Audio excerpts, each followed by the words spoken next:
Anadolu topraklarına aydınlığı, barışı, insan sevgisini getiren, Osmanlı'nın bir çınar gibi büyümesine, kökleşmesine yardım eden Anadolu erenleri, sarayın karanlığa gömülmesine engel olamadılar.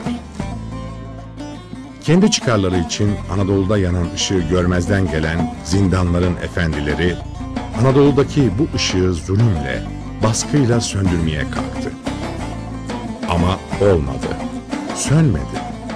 Çünkü Anadolu'da yanan ışık, erenlerin ışığıydı. O ışık ki Anadolu Alevileriydi.